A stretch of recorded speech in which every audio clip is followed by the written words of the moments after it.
Assalamualaikum warahmatullahi wabarakatuh. Selamat pagi anak-anakku semuanya. Apa kabar? Semoga tetap semangat menjalankan ibadah puasa Ramadan. Dan juga alhamdulillahirobbilalamin, hari ini anak-anakku semuanya dan bu guru dan orang tua di rumah masih diberikan kesehatan oleh Allah Subhanahu wa taala sehingga kita masih bertemu pada hari Kamis dengan pembelajaran fikih. Oke anak-anak kelas 2 semua yang guru sayangi, hari ini kita melanjutkan materi fikih yaitu tentang sholat berjamaah ya. Hari ini adalah materi terakhir tentang sholat berjamaah. Semoga anak-anak bisa menyimak dan juga memahami apa yang Bu Rahma sampaikan ya. Oke anak-anakku, hari ini yang akan kita bahas adalah hal-hal yang perlu diperhatikan sebagai imam. Nah, beberapa minggu yang lalu kita sudah menjelaskan ataupun sudah memahami apa itu sholat berjamaah, apa itu imam masbuk, apa itu makmum, apa itu imam ya. Nah, hari ini anak-anak perlu ketahui bahwasanya apa sih yang harus diperhatikan ketika kita sudah dewasa dan kita sudah menjadi imam. Nah, yang pertama yaitu bertanggung jawab dengan baik atas makmumnya, karena ia adalah jaminan dari sholat makmumnya ya. Karena imam ibaratkan adalah pemimpin, maka imam adalah yang bertanggung jawab pada keseluruhan jaminan dari sholat makmumnya. Jadi imam harus benar-benar sudah tahu hukum, syarat, rukun dan juga wajibnya dari sholat ya. Dan juga bacaannya harus bagus ya sayang. Yang kedua yaitu barang siapa mengetahui dirinya mampu menjadi imam, nah itu diperbolehkan untuk meminta menjadi imam ya. Gak apa-apa nak, kalau misalnya kita merasa sudah mampu, kita sudah lebih baik bacaan Al-Qur'annya, kita tidak apa-apa mencoba untuk menjadi imam ya. Nah yang selanjutnya, yang ketiga yaitu seorang imam harus memperhatikan kewajibannya sebagai imam. Kewajiban imam itu apa sih? Nah, kewajiban imam itu adalah ada banyak ya sayang ya. Nah diantaranya yaitu imam harus tahu rukun sholat, syarat sah sholat ya, harus tahu cara yang membatalkan sholat seperti apa, dan dia juga tahu hukum-hukum sholat. Itu yang disebut dengan imam harus tahu kewajibannya. Nah yang selanjutnya yaitu makruh bagi imam untuk mempercepat sholatnya sehingga makmumnya tidak mampu menunaikan sunah-sunah sholat. Nah kita sebagai imam tidak boleh tergesa-gesa dalam melaksanakan ibadah sholat, karena nanti akan menyusahkan makmum yang mengikuti kita ya. Ketika kita menjadi imam, kita tidak boleh yang namanya tergesa-gesa. Bahkan ketika kita tidak menjadi imam pun kita tidak diperbolehkan untuk sholat dengan tergesa-gesa ya nak ya, karena nanti rukunnya akan tidak terlaksana ataupun tidak tuntas ya, tumakninahnya, i'tidalnya dan sebagainya nanti akan tidak tersampaikan ya, jadi tidak diperbolehkan.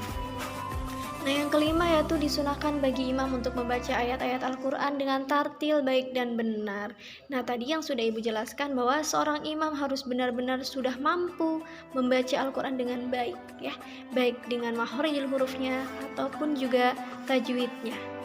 Nah yang keenam yaitu disunahkan bagi imam untuk memanjangkan rakaat pertama. Jadi memanjangkan yang seperti apa? Nah berarti disunahkan imam untuk membaca surat lebih panjang ketika pada rakaat pertama ya, disunahkan. Nah yang selanjutnya itu ketika imam sedang ruku dan mengetahui ada makmum yang datang, disunahkan untuk memanjangkan rukunya sampai orang tersebut mengikuti ruku seperti itu. Nah yang terakhir yaitu disunahkan bagi imam untuk tidak memperpanjang bacaan apabila makmumnya ada yang lanjut usia, hamil, sakit atau sebab lainnya. Nah anak-anak perlu diperhatikan, jadi kita sebagai imam tidak boleh mementingkan diri kita pribadi. Ketika kita menjadi imam, kita tidak boleh saya ingin bacaan saya panjang, namun ketika dilihat makmumnya ternyata banyak yang sudah lansia atau lanjut usia, udah kakek-kakek ya, yang hanya mampu berdiri dengan wajarnya, tidak seperti kita yang masih muda, yang sampai kapanpun kita masih bisa berdiri walaupun lama ya nak ya. Nah, kita harus tetap melihat kondisi dan situasi dari makmum ketika kita menjadi imam ya. Kita harus memperhatikannya itu. Nah, itu adalah beberapa hal-hal yang harus diperhatikan ketika kita menjadi imam. Nah, anak-anak yang ibu guru sayangi ya, nah, apa sih keutamaan ataupun manfaat ketika kita sudah terbiasa sholat berjamaah? Yang pertama yaitu memperkukuh semangat persaudaraan kaum muslimin. Karena kita setiap hari bertemu ya di musola atau di masjid dengan melakukan ibadah sholat berjamaah. Nah, dengan seringnya kita bertemu, kita akan memperkuat silaturahmi ataupun persaudaraan sesama kaum muslim. Yang kedua yaitu merasa memiliki tanggung jawab sosial. Karena kita sering bertemu dengan masyarakat lain atau warga-warga masyarakat lain, jadi kita merasa kita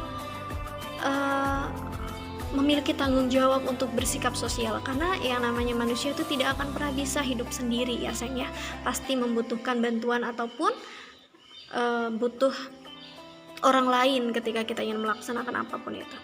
Nah, yang ketiga itu membina kedisiplinan rohani. Dengan kita melaksanakan sholat berjamaah, berarti kita sudah mendisiplinkan diri kita untuk selalu mengutamakan kerohanian ataupun ibadah kita kepada Allah. Dengan seperti itu, kita akan terbiasa ketika mendengar azan, kita langsung melaksanakan sholat walaupun kita tidak sedang mampu untuk mengikuti sholat berjamaah. Yang keempat yaitu menghargai waktu. Yang kelima, membentuk ketaatan iman seseorang kepada Allah. Jadi ketaatan kita akan semakin kuat ketika kita sering melaksanakan ibadah sholat dengan berjamaah. Yang keenam, menumbuhkan kesadaran dan tanggung jawab dalam memakmurkan masjid. Nah, anak-anakku sekalian ya yang Bu Guru sayangi, jadi ketika di kampung kita ada masjid namun tidak ada satupun orang yang melaksanakan ibadah puasa, maka dalam satu kampung itu akan berdosa ya sayang ya. Karena kita harus memakmurkan masjid ataupun rumah Allah yang sudah kita buat bersama-sama. Jadi kalau misalnya anak-anak melihat masjid yang kosong, maka anak-anak harus mengisinya sholat ataupun melakukan aktivitas-aktivitas keagamaan di masjid atau di musola. Jadi jangan sampai kita masa bodoh dengan adanya masjid yang kosong ya sayang ya. Karena masjid ataupun rumah Allah itu adalah rumah yang sangat mulia, yang harus kita makmurkan, yang harus kita meriahkan, yang harus kita bersihkan setiap hari. Jadi ketika kita tidak mempergunakannya, maka masjid itu akan terasa kosong ya. Jadi jangan sampai seperti itu. Nah, yang terakhir yaitu memperoleh pahala saat berjamaah sebanyak 27 derajat dibanding dengan sholat sendirian. Itu salah satu keutamaan ketika kita sudah terbiasa melaksanakan ibadah sholat berjamaah ya. Pahalanya pun ataupun derajatnya pun akan lebih banyak daripada orang yang tidak berjamaah. Terutama untuk laki-laki ya anak-anakku semua. Dan perempuan boleh berjamaah di masjid, namun lebih utamanya berjamaah di rumah atau sholat di rumah ya. Tapi bukan berarti tidak diperbolehkan ya anak-anak. Nah, anak-anakku kelas 2 semuanya, itu adalah penjelasan materi kita pada hari ini. Semoga anak-anakku semua bisa memahami dan juga bisa mengerti apa yang disampaikan oleh Bu Rahma pada pagi hari ini ya. Tetap semangat anak-anakku semuanya. Jika ada yang belum difahami boleh ditanyakan ke Bu Rahma langsung ya. Nah, Ibu akhiri. Oh iya, jangan lupa tetap jaga kesehatan, tetap ingat 5M ya, dan juga tetap semangat mengikuti ibadah puasa Ramadan. Dan juga jangan sampai karena kita sedang berpuasa kita jadi tidak mau untuk melakukan aktivitas fisik ya, tidak mau belajar, tidak mau membantu orang tua di rumah, tidak mau melakukan aktivitas kebaikan lainnya. Tidak ya sayangnya, puasa tidak menghalangi kita untuk berbuat kebajikan dan berbuat kebaikan. Oke anak-anakku, Ibu akhiri. Wassalamualaikum warahmatullahi wabarakatuh.